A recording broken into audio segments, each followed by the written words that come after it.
Hello, dear friends and adventurers. It's Rob, the D&D wannabe, here with some exciting news. This podcast is now made possible in partnership with our good friends at Misty Mountain Gaming. Veteran-owned and operated, Misty Mountain is one of the largest dice companies in the world.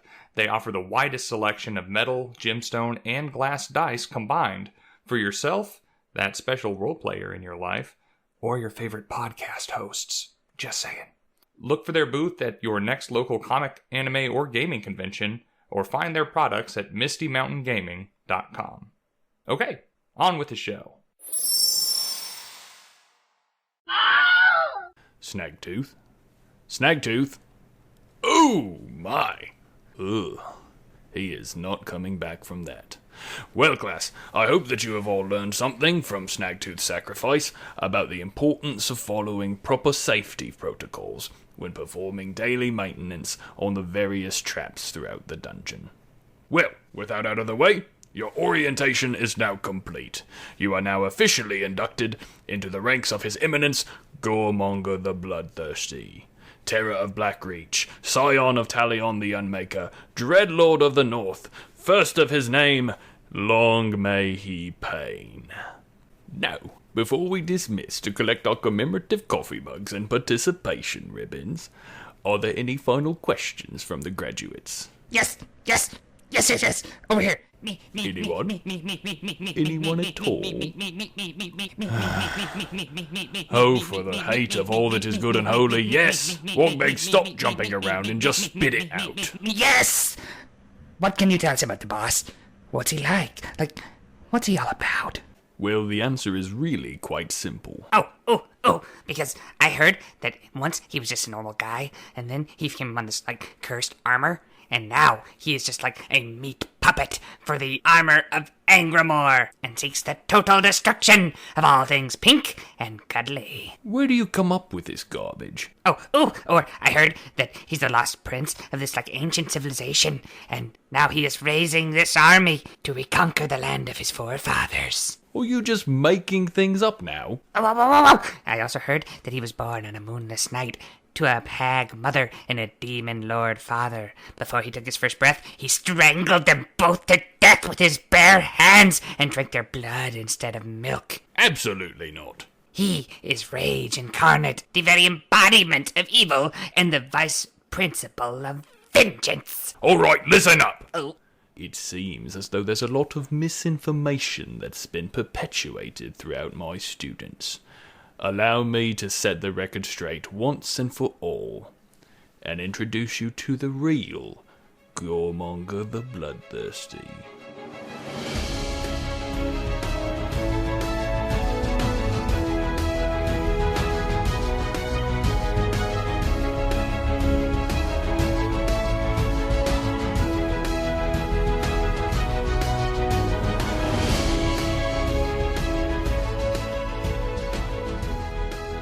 So I says to the Baylor, Artificer, I hardly know her. Oh, man, that's a classic. Jeez. Oh, man. Okay, anyway. What are we talking about this week? We are talking about villains in your campaign. Yay! My favorite part. Yeah, it's the... What was it that you said about them? They're pretty much the closest thing the Dungeon Master is going to get to having a player character. Yeah, and that's really true. There are actually a lot of parallels between a Dungeon Master designing the villain and a player character designing their hero. You go through a lot of the same steps, and it certainly takes at least that much effort. Plus, they're going to be around for the whole campaign, just like the player characters are. You know, lieutenants or minions or minor inconveniences on the path to becoming heroes of the realm are going to come and go and probably die gruesomely and quickly. Sure. But your villain's going to hang around. Your villain is going to be active and involved in the events of the campaign from start to finish. Right, and that is actually going to take a little bit of work because as your players increase in power, they're going to become more and more capable of dealing with the threats that you put up against them. So you not only need to design a villain that is going to be compelling and powerful, but you're also going to need to design one that can stand up to the player characters. so that you don't have to contrive ways to keep them alive long enough to tell their evil plan. So when I'm starting to design a new campaign, when I'm thinking up of getting a group together and playing some Dungeons and Dragons, but I need a story to tell them, the villain's usually where I start. That's the first thing that goes through your mind when you're starting a new campaign? It absolutely is. When I'm looking for inspiration, I'm looking through the Monster Manual or Volo's Guide to Monsters, flipping through it, reading the little entries, learning about the different things, and thinking to myself, what if this, but bigger and meaner? And what would this thing do if it was around long enough to really cause some problems? Yeah. And I've done the same thing just looking through the PHB and thinking, you know what? This would be really cool. If I was actually playing an evil character, this is what I would do. This is how I would build him out. This is how I would stat him. This is the spells I would give him. And then I think, wow, I just made a villain. That's great. This is the good campaign. So this is the opportunity for DMs to scratch that itch and, just make a really bad guy. I think we're going to really enjoy talking about not so good player characters at some point. Yeah. But that's not what we're talking about today. We are talking about villains, the BBEGs, the big bad evil guys and gals who are opposed to the party. So, Steve, what makes a good villain, in your opinion? You know what? That's actually a really interesting question because you and I share a certain philosophy when it comes to villains in narratives. Whether it is a TV show or a movie or a book, you and I often find that the villains have more compelling stories than the protagonists. In a lot of cases, I do find that to be true. Reading through books or watching movies and TV shows, I often find that the villain can make or break the story and that their arcs are more compelling. I watch Netflix's Castlevania series. Mm-hmm. Season 1, Trevor Belmont, cool, I guess, gets kicked into a mud puddle and kicked around a bar by some humans in the first episode. Sure, alcoholic, sad, yeah, what every hero should be, right? Talking about me or Trevor Belmont? Fair question. Trevor Belmont. But Dracula, episode 1, we get introduced to this guy who cares nothing about the world, who is above it, part of it, but very separated from it. And he's humanized by meeting a woman who he falls in love with, who changes his mind on humans. Right, and then they live happily ever after for the rest of the series, right?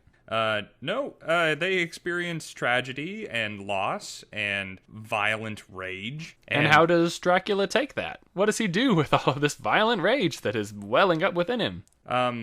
Genocide. Yeah, exactly. So the long way of me having you answer your own question to get back around to this is that actually Dracula from the Castlevania series was a fantastic example because I watched the show for him too, right? Because I usually do find the villains, as I said, more compelling. And I haven't liked the subsequent seasons as well because, let's just say they feature him less. Yeah. I mean, there are other bad vampires, but none of them are as compelling as Dracula. And you know why? It's because we related to Dracula. He started out in a certain place in his life, in a certain frame of mind, and then he changed, right? Things got good, then they got worse. And when they got worse, he had a very natural, pardon the expression, human reaction.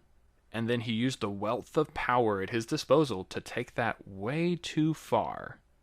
When we were getting ready for this villain episode, we kind of started from different places. You took this sympathetic villain who experienced some kind of tragedy, who experienced loss, and then responded to it negatively, but swung the needle all the way into the red. Right. Whereas I was coming more from a standpoint of they're bad, they've always been bad, they're always going to be bad. It's clearly black and white, let's go stop this guy from doing something that ruins the world. Sure. Both of those are actually very compelling, but for very different reasons, right? There's a part of you that wants to see the villain who has been maligned get some sort of justice, right? And that's compelling. And then the antithesis of that, I suppose, is when you have a villain who is just completely, unquestionably vile and destructive and hateful, and you just want to see someone come in and teach that guy a lesson. But in both cases, you are compelled by their presence. So Dracula is a good example from the Castlevania series versus Dracula in Bram Stoker's original classic book. I have read that many times. I ever made you read that? I fall asleep when I read books, sad to say. Okay, fair enough. You know how Dracula is in Castlevania. Again, he's relatable, he's sympathetic, he's charming. Mm-hmm. In Bram Stoker's Dracula, he is alien, he is mysterious, he is dark, he is twisted, he is inhuman. He is a monster. Mm-hmm. I mean, one of the classic monsters. And there's no good in him. There's no backstory on why he is this way or how he got there.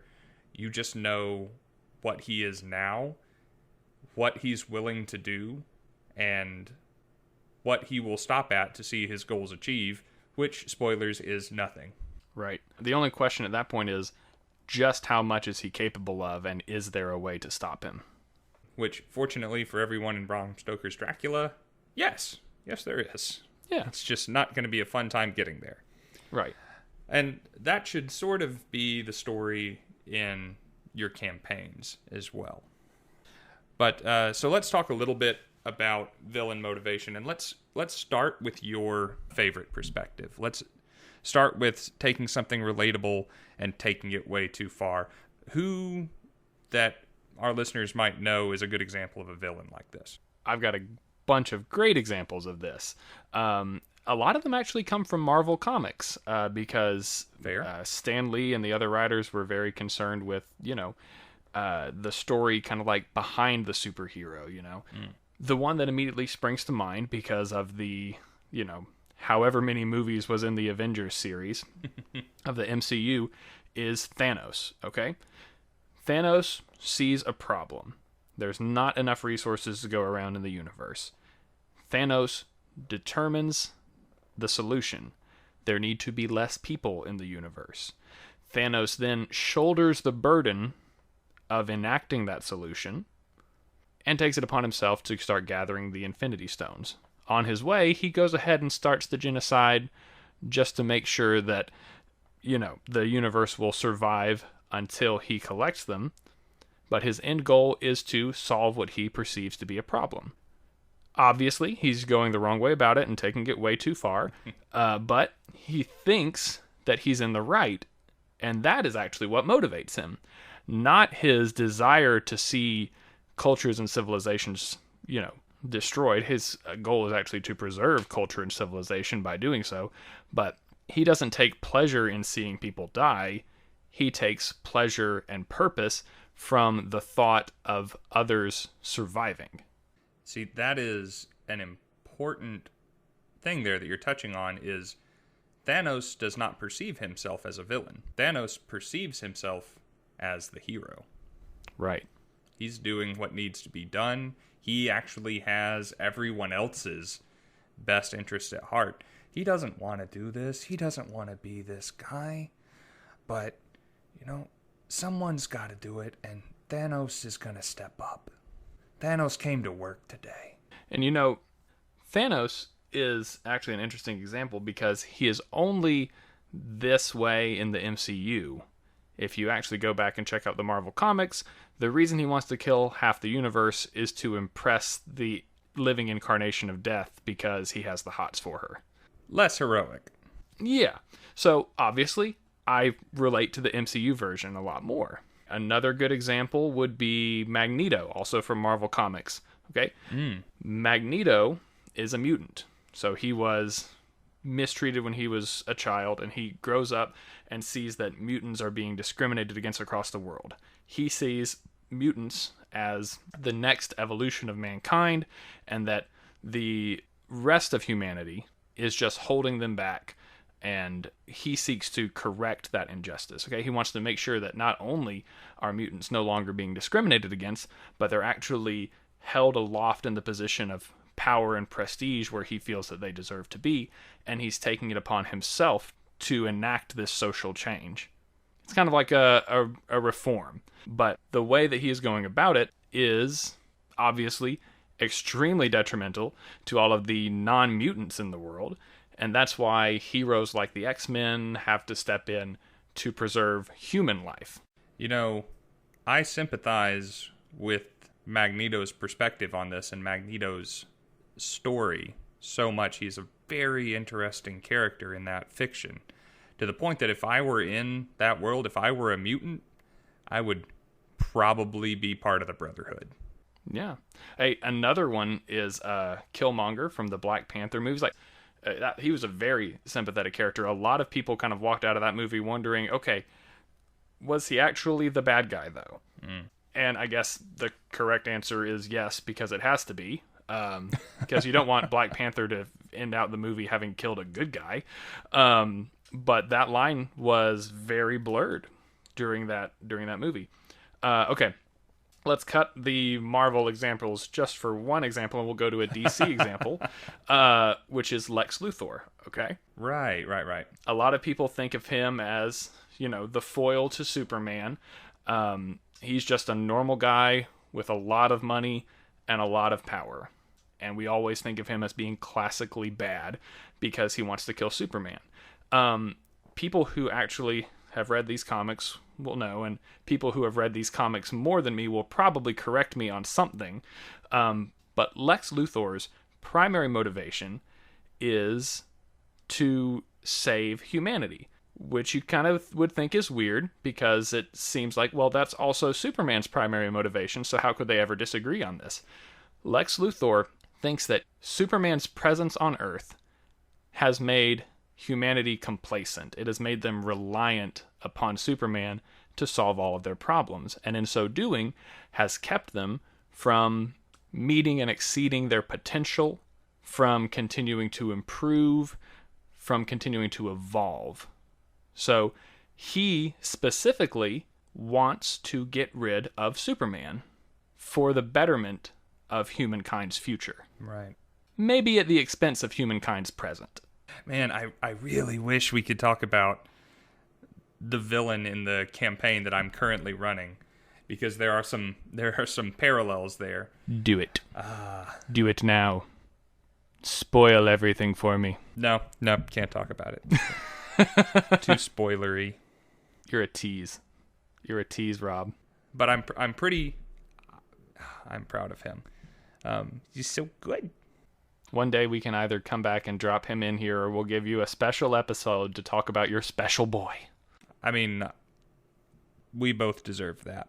We've talked about the ones that I relate to, the guys who have a relatable motivation, who see themselves as the heroes who are solving a problem and have just disregarded all the consequences of their actions and taken it way too far. What are some other reasons that you might have to become the big bad evil guy in someone's campaign?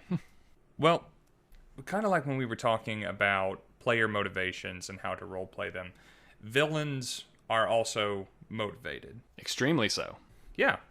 Villains can be motivated by any number of things, and they can be motivated by fear. They could be motivated by misguided humanitarianism.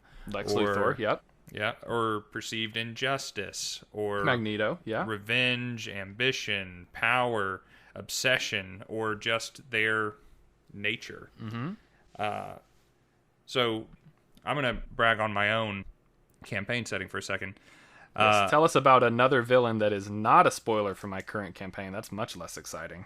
A perpetual antagonist in my campaigns is this group that calls themselves the Arcane Research Collective.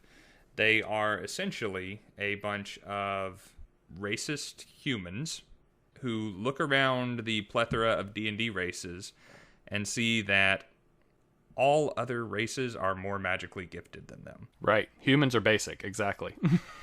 Gnomes and elves are born with this connection to magic that they don't have. Sure. Tabaxi and turtles have natural advantages that humans lack. Tieflings and Aasimar have inherent spellcasting too, yeah. And halflings are just so dang lucky. Yeah. They believe that when the inevitable race war comes upon my campaign setting, that humans are going to be lacking in the magic department and are going to get magically nuked. Like, it's a nuclear war and they're bringing swords and sticks to the fight, right? Right. So their project, what they're spending their time doing, is corralling humans with magical potential or enough intelligence to potentially become wizards and instructing them in magic. And they are drafting people and splitting up families and indoctrinating them. And they're generally not good folks with not good goals, but they think that they are preserving humanity, and they are motivated by fear of extinction or of forced servitude. The future of their race depends on them succeeding. I think that if you dig down deep enough, you will find that fear is one of the most basic motivators. I've read some articles and things where psychologists were talking about how fear is the motivator for humanity. It could be fear of loss. It could be fear of the unknown. It could be some other examples of fear that I can drop in later. But if you dig deep enough into just about any person's motivation, you are likely to find fear at the root of it. And it's always good to find what your villain is afraid of. I really love the TV show Galavant. Oh my gosh, yes. This will be a weird pull. We could have a whole episode about how great Galavant is. I'm interested to see how you're going to tie it into this episode. Season 2 of Galavant. Okay. The villain is Mr. Wormwood, right? The do guy. He is pretty fearless. He is a motivated villain who is trying to spread the dark arts, and he is trying to establish himself as a ruler. But he's afraid of his one weakness, which is the sword of the one true king to unite them all. It's prophesied that that is the only thing that he can be killed by. And when that card is on the table, of course you're going to be scared of that. You're going to do everything you can to make sure that the one true king to unite them all and his sword don't get in the same postcode as you. Yeah. Actually, that's a really good example. So, you know who does villains really well? Are you going to say yourself? No, but I'm glad you did. Disney. Huh, okay. They literally made a board game out of how cool their villains are. You know, when I think of Disney villains, all I could normally think about is just how many of them die by falling to their death. If you stop and think about it, it's an insane percentage. I think that's going to be most of the ones I'm talking about. No? Well, some. So let's take a villain motivated by revenge in Disney. Captain Hook comes to mind.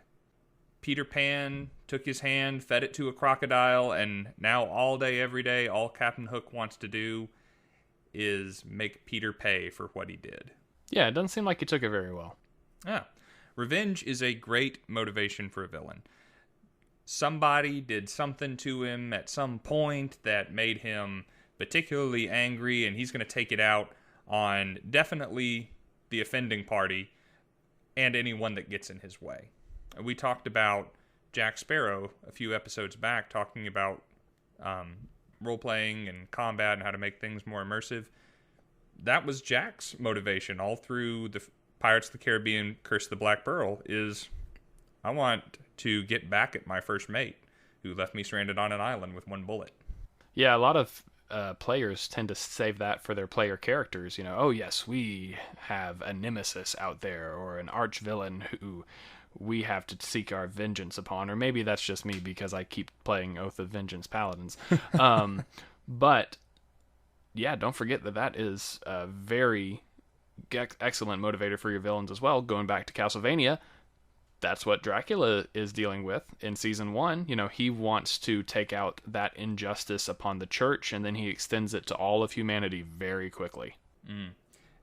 And like you said, villains are just player characters who take their motivations way too far. So yeah, you could easily make a player character who is motivated by vengeance, but you could also do the same thing for your villain. Well, you made a pretty broad, sweeping statement about how all Disney villains were great, or how many Disney villains were great. What are some other ones that you look to when you're trying to think of a motivation for any of the characters in your campaign? Okay, so one of my favorite movies, Emperor's New Groove. Oh, yeah. Yzma is our villain in this movie. What is she motivated by? I'm going to say she wants power. Yeah, she is ambitious. She's tired of playing second fiddle to the likes of Kuzco, these just vacant beings who don't deserve the power that they have.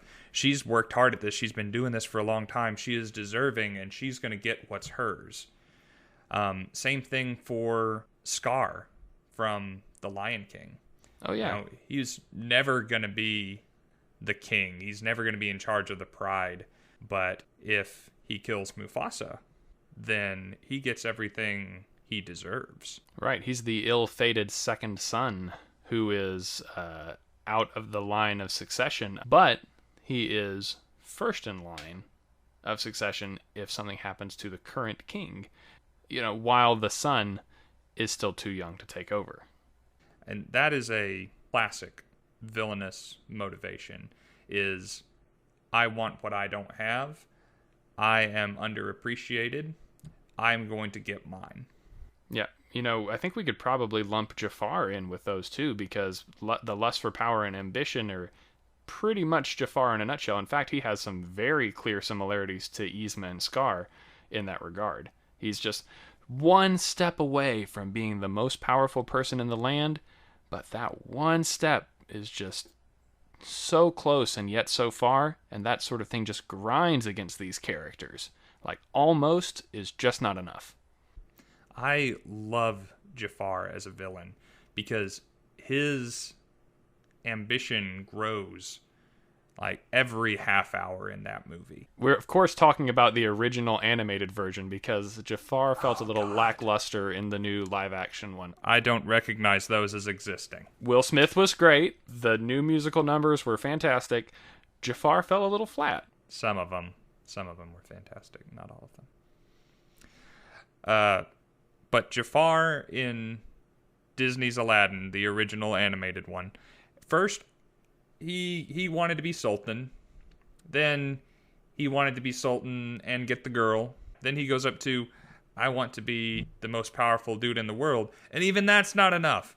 Now I want to be an all-powerful genie. He is fantastic. His hubris, his reckless drive, this lust for power, it's not the most relatable thing, but it makes him memorable. And that's the quality you want in a villain.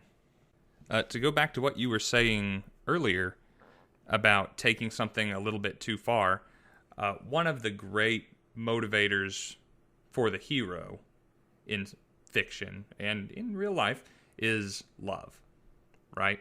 Mm-hmm. Take that a little too far, that love can become obsession. And obsession is a great motivation for a villain. That you want something that you can't have and you just can't let it go. It consumes you. An example of this would be Frollo from The Hunchback of Notre Dame. Okay. He is so fixated on Esmeralda that it breaks him to the point that if he can't have her, no one can. Kind of the same story with Gaston. He's really obsessed with Belle. There's other pretty girls in that town, and he doesn't want Belle, because she's the prettiest girl in town. No, he wants Not because Belle. she's the smartest girl in town. He wants Belle because she's the one girl who won't give him the time of day. And that is damaging to his ego. Yep, it's what he can't have is what he wants. And the lengths that he's willing to go to break the morality that we associate with him at the beginning of the movie. He's a jerk, but he's not a bad guy. But that obsession poisons him to the point that he is driven to do kind of unspeakable and horrific things to Belle's dad and to endanger the town and to kill the beast sight unseen. You know, it's funny how well that ties back into Scar and Yzma and Jafar. Those people were all like viziers and royalty and advisors to the king. These were the second most powerful people in the land or in the empire or what have you. They had it good. Exactly. There was always just one thing that they didn't have. And, you know, in Gaston and Frollo's case, that was a girl. And in Scar's case, it was the crown, you know, and pretty much ditto Yzma and Jafar. Those characters have just so much in common. I'm just now realizing that they could pretty much have been dropped into the other movie and it still would have been fine. Okay, so yeah, there's a lot of different reasons that your villain might be in the position that they're in. What motivates them can be varied, but it's going to either stem from a reasonable place of there's a problem and I need to fix it no matter the cost, or it could arise, as so many things do, out of fear of loss, fear of the unknown, fear of lack of recognition, fear of, you know, dying without having accomplished your goals. Or it could come from ambition, obsession, just lots of different things that can take you where you need to go. But there are also some characters that can be just as compelling who are evil for evil's sake. Would you agree? Yeah. I mean, of course I agree.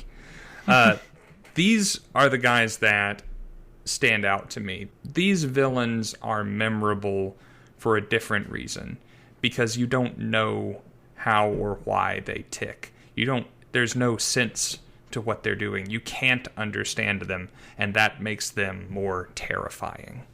If you look at the classic Universal monsters, Dracula, based on the Bram Stoker's Dracula we were discussing earlier, the Mummy, not the Brendan Fraser version, Wolfman, or the creature from the Black Lagoon. These things are just monsters, literally and figuratively monsters. I read the Cirque du Freak series by Darren Shan. It features a character, spoilers for Cirque du Freak if you haven't read it, named Steve Leonard, who goes by the name Steve Leopard in a strange little contrivance. This isn't much of a spoiler because in the first book, within the first several chapters, a vampire drinks Steve Leonard's blood, spits it out, and declares that Steve has bad blood. That he can't become a vampire. Can never happen because he is evil. And that is a genetic predisposition in the fiction of Cirque du Freak. Huh. I have not read Cirque du Freak, so are vampires not evil in Cirque du Freak? Is it saying he cannot physically become a vampire, or this must not happen because evil vampires are so bad? The second thing. Ah, okay. I'm guessing that happens at some point. No. Maybe that is a spoiler. They create other things that are totally not vampires so that the vampires can be quasi-good and still have something that's definitely evil that they can fight. I have got an example of one of these. Oh, go. Yeah, Okay. Go for it. Because I am such a Tolkien nut, Sauron is the personification of evil in the Lord of the Rings, right? Yeah. I'm going to talk about him so much in the next episode that it probably won't even be funny. But we don't know a whole lot about his motivations in, like in the movies or in the... It's subjugation, okay? He has set himself up since a previous age to be the guy in charge. And he is trying to bring that plan back to fruition. But he is willing to pay whatever cost it takes to get there. And it is not because of any sort of redeemable, relatable reason. He is here to subjugate and dominate the rest of Middle-earth, and he will stop at nothing until he has done so. That's a great example, and especially because he is mysterious and unknowable to the forces that contend with him. Frodo doesn't get Sauron. They don't talk to one another and establish motivations and syndrome. Frodo doesn't get him monologuing. No. And we're going to talk about this some in the next episode, about once you have designed your villain, how you can implement him and make their presence known to the party in a way that is really going to make a lasting impact with the players. Because the worst thing that you can do is have a villain who you've put all this effort into, and then the party doesn't care. But we'll cover that here in a minute. Let's get our villains designed. Well, one more example of a bad guy who's bad for bad's sake.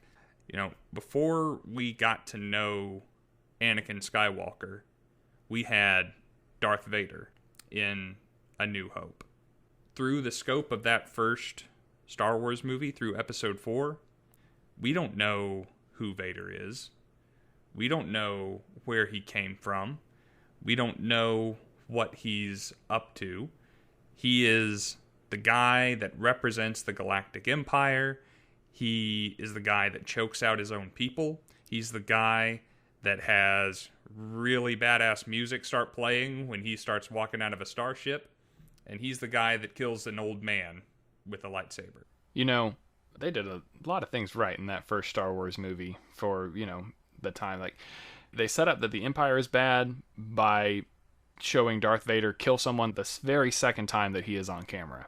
They differentiate him from everyone else in the room because everyone else in the room is wearing white. He's wearing black. He's taller than everybody else in any scene that he's in. Yep. It apparently doesn't care whether he's killing the rebels or killing his underlings, like you said a second ago. And even his underlings are afraid of him. Exactly. Yeah. They didn't take the very first step to make him relatable in any way, shape, or form until Episode 6. And those were just the most minute possible steps. And they didn't really dive into his backstory or why he is the way he is until Episode 1. I'm actually a guy who really doesn't mind the prequels. I will say the transition from Anakin Skywalker to Darth Vader was a little... To me, it felt a little contrived, and I'm sure I'm going to get a lot of hate for saying that. Come on to the Discord and tell me how wrong I am. I would love to have some more members on there. All right, but as we were saying, one thing that every villain needs is something to do. Mm-hmm. They need a way to make their villainous dreams come true, and that is the plot. It might do to give an example of how to do this incorrectly. May I? Please. All right. I really hate to hate on any sort of published content, but no, you I don't. have... Well, I owe a lot to Wizards of the Coast because I love this hobby, and they gave me the book for The Lost Mines of Phandelver, which is the only campaign that I have run to date. The Lost Mines of Phandelver has two villains that appear throughout the course of that storyline. One is a leader of the Red Brands, known as Glassstaff, and one is the big bad evil guy of the story called the Black Spider. Real quick. Yes. Awesome to have titles for your villains instead of names. I mean, that much they got right. Oh, I agree, definitely. Glassstaff, Black Spider, much more intimidating than Dave or Keith, watch out for Keith. Right. And if we did give Glassstaff's real name, that would be a spoiler for Lost Mines of Phandelver. But interestingly enough, knowing the Black Spider's real name would have absolutely no impact on the players whatsoever. I really wish that it would.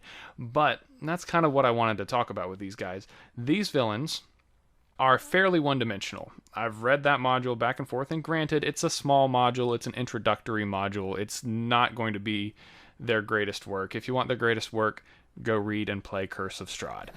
But both Glassstaff and the Black Spider do not have a significant motivation listed at all. Mm-hmm. Glassstaff wants power. The module tells you what he gave up in pursuit of it and how he went about it, but that's really about it as far as his motivation is concerned. He has hitched his coattails to the Black Spider in the hopes that the Black Spider's rise to power will grant him the city of Phandalin. So that's his lofty aspirations. He just basically wants to run the town. Which, if you remember, is kind of a crappy town. I mean, it's out in the middle of nowhere. Hardly anybody lives there. There's next to no resources there or reason to want it. It's a little weak. And I mean, as you play through the adventure, you realize that there is a reason to want to be there, and there's something to be gained. But like you're saying, it doesn't feel like a great villainous motivation. Yeah. Well, Glassstaff does have plans for the future. If the Black Spider's plans come to fruition, then Phandalin is going to be a hot spot. It's going to be worth something. And that's why he thinks he's getting in on the ground level of this operation. The Black Spider, on the other hand, we know a little bit about him from context clues. We know that, once again, he wants power. He wants to find the Forge of Spells, but we have no idea what he's going to do once he acquires it. Absolutely none at all. Because the module just assumes that you're going to prevent that, so it doesn't matter. If I could change something about that little starting adventure, it would be to draw out, to include and then allow the players to draw out some sort of overarching motivation or uncover a deep, dark plot that the Black Spider was a part of, and now you've killed him, but the machinations continue, how he was part of something bigger, or how he, as a means of accomplishing his goals, had put something into motion which now cannot be stopped. They're just so incredibly one-dimensional, and I think we've established that having a one-dimensional villain is fine, but it just fell flat. just make it a good dimension. Yeah. That was the most disappointing part of that campaign, and I actually read through the whole thing once I got to the end of the book, and I realized that this was an unfulfilled desire. And if my players at the end of the campaign asked me, hey, so what was going on with this guy? I would have nothing to tell them. That was just a major disappointment to me. I remember, of course, I was a player in your Phandelver campaign. I think we've established that by this point. I remember being very interested in Glassstaff and wondering what he was up to and where he was hiding and who he was. And you made him a fun villain, and we've discussed since the campaign about how much extra effort that you put into Glassstaff that didn't have anything to do with what you were provided in the module.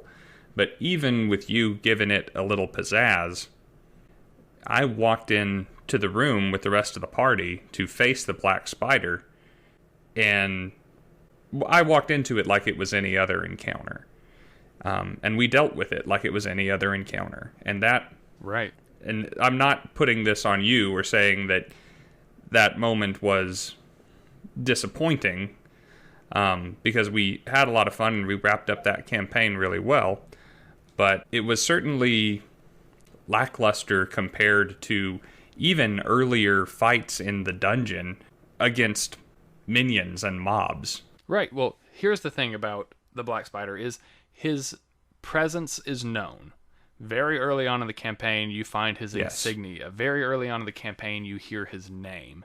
So he is teased that there is this entity out there called the Black Spider who has his fingers in all of these pies. I'm doing stuff. Look at me, I'm the villain, I'm here. Yep, but that's basically where it ends. You know that he's there, but you don't know what he's up to. It's intriguing that he is after the same thing that you are, and that he is just one step ahead of you, and that he is getting in your way, and how he is incredibly frustrated with the party because he notices them trying to unravel his plans. But we don't know what those plans are. But you don't know what those plans are, and it's not in the book. I don't know what those plans are. I tried to run that module fairly close to exactly the way it was written. I did not add in any character motivations. All I did was add in a couple of NPCs so that the party could have someone to talk to, whenever they weren't in town. But I just couldn't get over my disappointment that there was no plan to uncover, because it felt like we were building to a payoff that never came. My players, yourself included, walked into that encounter, and the guy says, "Oh, hi, I'm the Black Spider that you've been hearing about."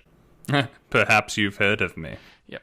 I really tried to make that a little bit more dramatic, but that's about where it ended up. That is, that's a danger of running it exactly as written. Sometimes it's not well written. Yeah. First campaign, you live and you learn. So, that's what I'm sorry, Wizards of the Coast. We do really appreciate you and everything that you've done for us. That's how a bad villain and their plot come around. Let's talk about how to make a good evil plot. Okay. What's the first thing that you consider, Rob, when designing a villain? Or a collection of villains like the Research Collective? What do they want? Power? Sorry. it's what they want. Okay. It's to eradicate the source of their fear. It's the object of their revenge, or the object of their obsession. It is the crown. It is the phenomenal cosmic power. When I think of a villain, I need to know what it is that they want first. What is the thing that gets them going in the morning? Mm-hmm. Okay. What's the second thing that you consider? Once you know what the villain wants, whether it's the girl, or whether it's power, or whether it's to right the wrongs, the perceived wrongs in the world, what's up next? Well, obviously they need a way to get it. And that is somewhat dependent on who they are and what their situation is.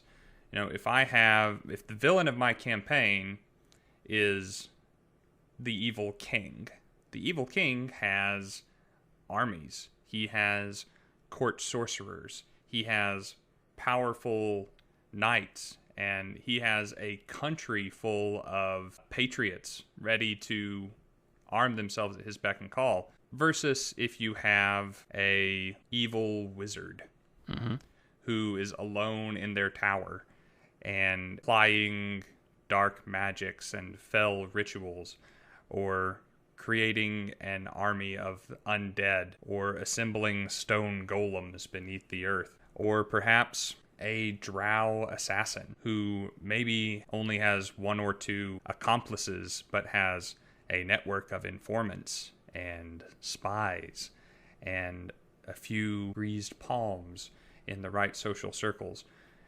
What elements do they have that they can bring to bear to make their dreams come true? Right.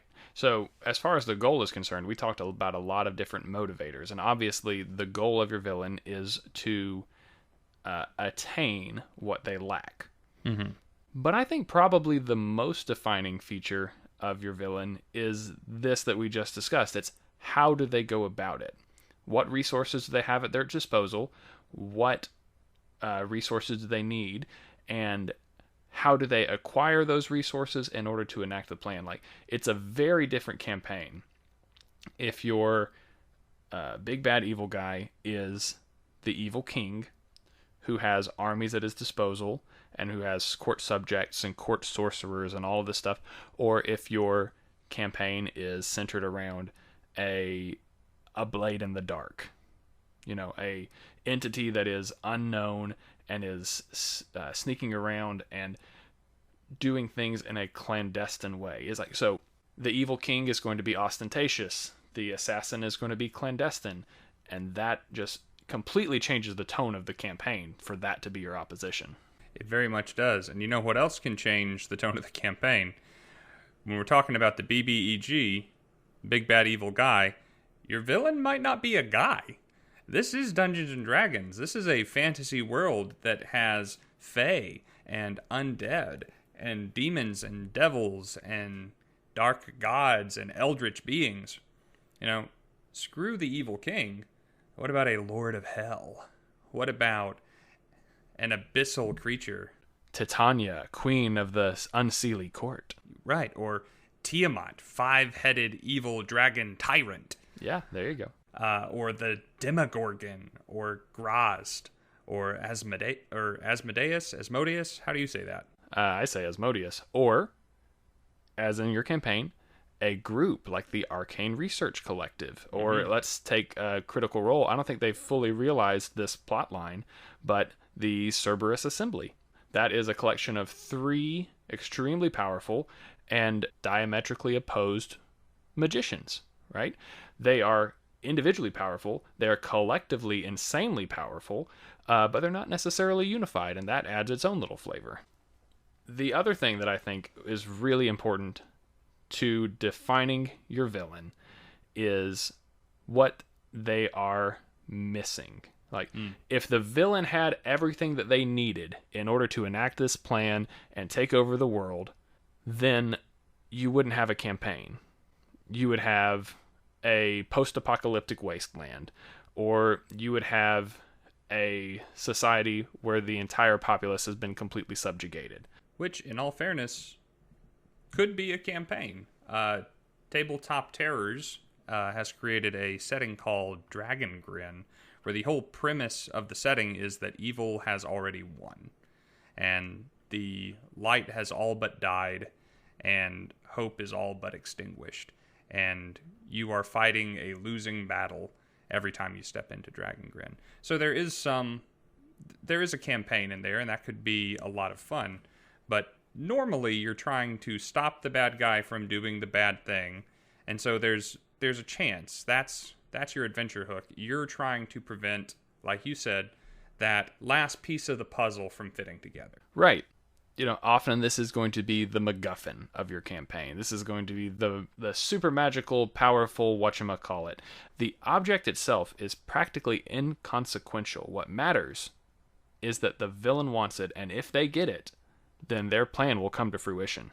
The Waterdeep Dragon Heist adventure module, that book, is pretty much entirely predicated, no matter which villain you are up against, on them all needing this one particular item, the Stone of Galore. And that's the MacGuffin. That's the one thing they're missing. The villain of the campaign would have the dragons, would have completed the heist, if only they had that stone. And, that is a key, easily latched onto narrative hook of, I need this thing, I don't have it. What do I need to do? What am I willing to do? What or who must I sacrifice to get this thing? Before we move on, let's talk about designing the villain. Like you said before, designing a villain is a lot like designing a character. I think you said that. Like we said before, designing a villain is a lot like designing a character. And whenever you do it, you actually go through that same process. Is that right? Yeah, so I don't need to know every monster's ideals or their flaws or their bonds or their personality traits, or the things that we discussed in a previous episode are very important to a character that you're going to be role-playing consistently. Right.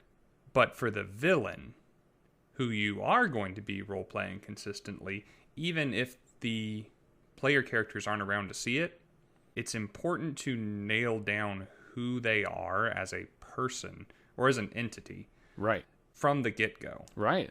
So they need the same things player characters need. They need ideals and bonds and flaws and personality traits. Yeah, backstories, motivations, the same sorts of things that we give to the player characters. We need to know what befits them in their given situation against the heroes. And maybe they interact with the heroes and all this is readily apparent, or maybe they're a shadowy force on the other side of the curtain. Maybe they wear all of this stuff on their sleeve and it becomes readily apparent to the heroes. Maybe this stuff never comes to light. But I agree that it is very important to understand it so that you know how your villain is going to react to the actions of the player characters, because that's how we keep things believable. Right. So when you are creating a villain, a great place to start, after you know what they are, like from a stat block standpoint, what kind of creature are they, and what they want, what they are interested in, what they are obsessed with or fixated on. Go ahead and decide what's their ideal and how the motivating factor for them might play into that. What is their bond? What is their flaw? And by flaw, I don't mean weakness. It might be fun for your villain to have a weakness as well, but what is a personality flaw, a shortcoming that they possess? Yep. It could be their ego. It could be pride. That's a lot of times people will think of pride as something that is, being proud of yourself is a virtue, but hubris could be a Achilles heel for your villain. It could be a way that, they think that the heroes are completely beneath them, not even worthy of their notice, but then somehow the heroes manage to damage their pride. And suddenly the heroes are on the radar, and they may have a target on their backs. Pride cometh before a fall. It's also convenient, necessary, actually, for you to nail down what your villain is afraid of. As we mentioned before, no creature is immune to fear. Actually, I take that back. The way that I use demons in my campaign, they are immune to fear. They lack a self-preservation instinct. They just want blood and rage and carnage, and they don't care how messed up they get on the way to making that happen. But I also typically don't make demons the BBEGs of my campaign. I use them, but because they are so chaotic, because they are so reckless, they don't usually have schemes. They don't have plots. They don't have intentions or methods of making long-term goals happen that don't involve just hitting things repeatedly. Right. They don't have any complicated machinations. They're just instruments of wanton destruction. Equally bad, not as interesting in my opinion. That's why devils make better BBEGs than demons in my book. And to make a point there, I think that is because devils are lawful creatures and demons are chaotic creatures. I think that having a villain who operates under a set code of conduct, or has, at the very least, some sort of rule that they are not willing to break, or something that they are not willing to sacrifice in order to see their goals accomplished, I think that makes them a lot more interesting. And this plays very well into the relatable villain, or at least the, maybe not the redeemable villain, but, the guys who we can see how you got there. The ones who think that they are solving a problem, they are almost always going to have something that they are not willing to give up. There's a reason that they're on this path, and as a consequence of that, there is something that they're not going to divert from. I also really like that idea of having a line that even the villain won't cross. Mm-hmm. It may not be a completely sensible one. It may be one that the players can relate to, or it may not.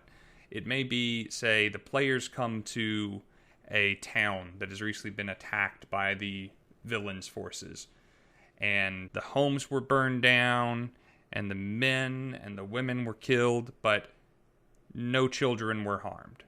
Mm-hmm. As the villain draws the line at children. Right.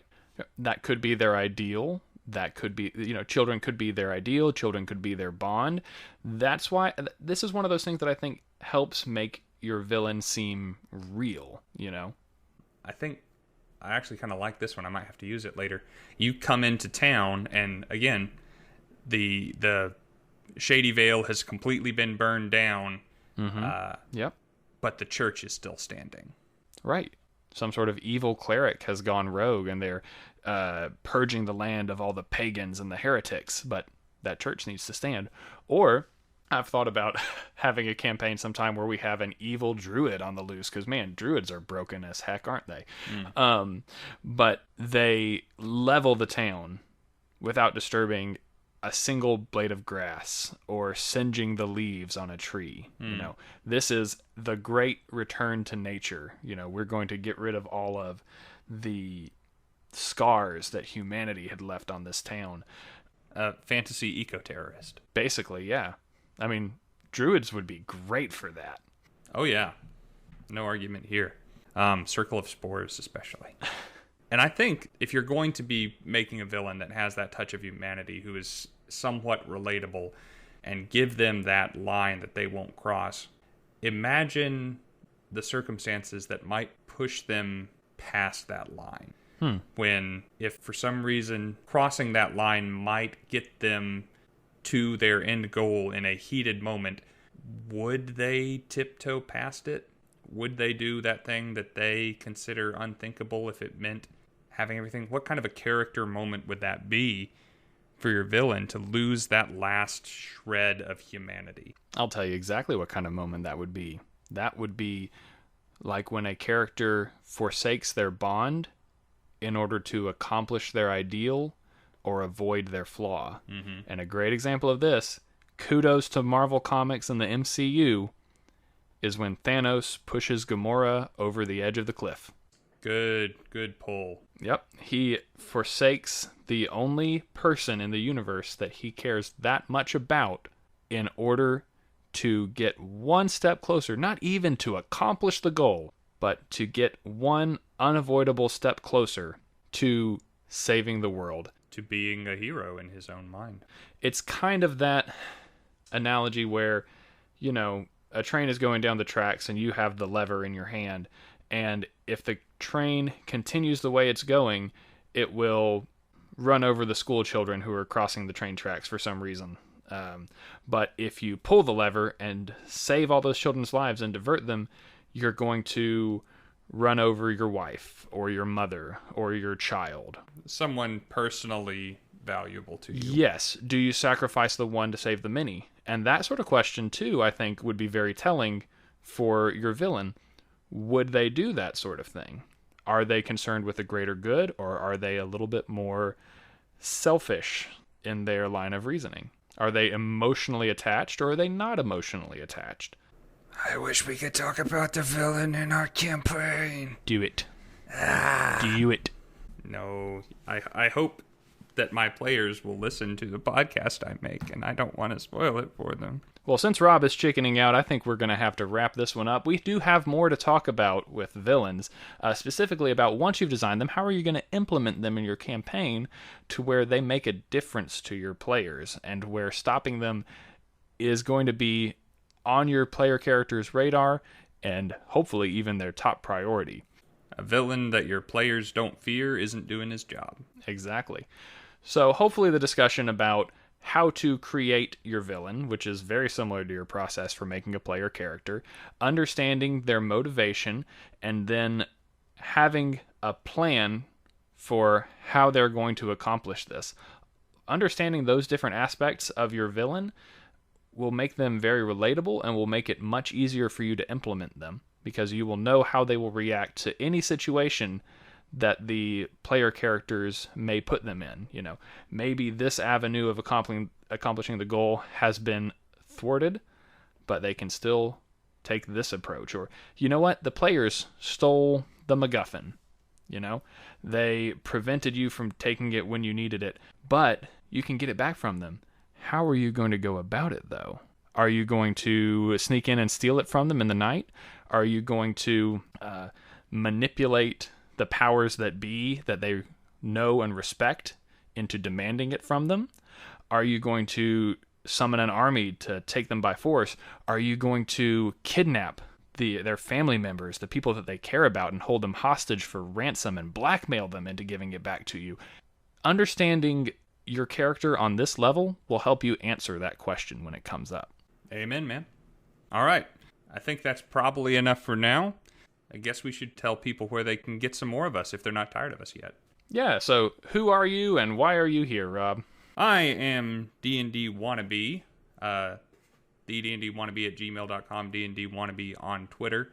I am a content creator for Dungeons & Dragons 5th Edition. I write articles and modules and make podcasts about my thoughts, opinions, and insights into the game, and fun little adventures for you and your friends to go on. My work is for sale at mistymountaingaming.com. And who are you, and how can they find you? Well, sadly, I am none of those things. I am just Steven, but one thing that I do is host a Discord server, where if you value my opinions or have any questions about the topics that we've discussed today, you can come and find me and Rob on there. I'll put a link in the description of this episode so that you can come and join the community that we started there. And you can get those answers from me much quicker than you could by waiting until the next episode, which we hope to release next week. All right, well, until then, I'm Rob. And I'm Steven. And remember, villains are people too. See you next time. The outro music you're listening to right now is called Mega Epic, and the intro music is called Super Epic. Both were composed by the wonderfully talented Alexander Nakarada and utilized under a Creative Commons license. You can find more of his music at serpentsoundstudios.com. If you enjoyed our content, please consider leaving us a 5-star rating and review on your listening app of choice. To keep up with us on social media, look us up on facebook.com/Bardic Twinspiration and on Twitter @BTwinspiration. Want to interact with us directly? Come join our Discord. After all, who are we if not people who are willing to roll the dice on making some new friends? Links in the description. Come check it out.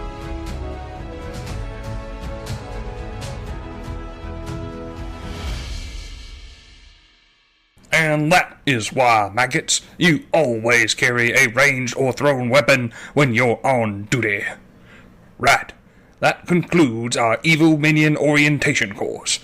As you exit, be sure to stop and collect your commemorative tote bags. Are there any questions before you are dismissed? Yes, the goblin with his hand up in the air jumping excitedly on the desk. Well, that is actually... The truth is... Alright, listen up, maggots. Seems that you have heard a lot of false information. It is time to go ahead and correct your misunderstandings. Let me introduce you to the real Killmonger the Bloodthirsty.